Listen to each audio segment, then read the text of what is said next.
ആ 3 ലേഡീസ് അവിടെ അവർ തന്നെ കുറ്റസമ്മതം ചെയ്തിട്ട് തന്നെയാണ് വന്നിരുന്നത്. അപ്പം ഞാൻ അങ്ങനെ എനിക്ക് ഒരുപാട് ബുദ്ധിയൊന്നും വേണ്ടായിരുന്നു എനിക്ക് അതൊന്നും ചോദിക്കാൻ.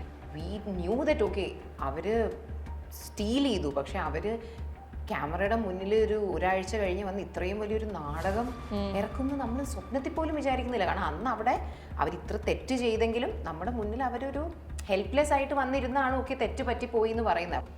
അപ്പം ഞാൻ ഈ പറഞ്ഞ പോലെ അവർ തെറ്റ് ചെയ്തു എന്നുള്ളതിന് നമുക്കൊരു പ്രൂഫ് വേണമല്ലോ. അപ്പം ഞാൻ അതുകൊണ്ട് ചോദിച്ചുകൊണ്ടിരുന്നതാണ്. ഞാൻ പിന്നെ പണ്ടേ വീട്ടിലെ മറ്റേ കൊട്ടേഷൻ ഗുണ്ടയാണ്. പാരമ്പര്യമായിട്ട് ഗുണ്ടകളുള്ള തറവാടായിരുന്നു എന്റേത്. എന്റെ അച്ഛൻ ഗുണ്ട, എന്റെ അമ്മാവൻ ഗുണ്ട. വേണ്ടടുത്തും വേണ്ടാത്തടത്തും ഒക്കെ മുന്നിൽ കയറി നിന്ന് അടി ഉണ്ടാക്കി. അതാണ് എൻ്റെ ഒരു ഇത്. ചില സാഹചര്യങ്ങളിൽ ഞാനിങ്ങനെ ഇഷാനിക്കൊക്കെ എന്തെങ്കിലും പ്രശ്നമായിട്ട് നിൽക്കുമ്പോൾ ഞാൻ മുന്നിൽ പോയി അടിയൊക്കെ ഉണ്ടെങ്കിൽ ഞാൻ തന്നെ വിചാരിക്കും എന്തിനാ പറഞ്ഞേ എനിക്ക് അവിടെ അടങ്ങിയിരുന്ന. പക്ഷെ ആ മുന്നിൽ കയറി നിന്ന് ആടാ ചോദിക്കാനുള്ള ഇതെനിക്കുണ്ട്. പൂക്കളില് തോന്നലിലെ കേക്കിനെ കൊണ്ടുവരാന്നുള്ളത് ആരുടെ ഐഡിയ ആണോ?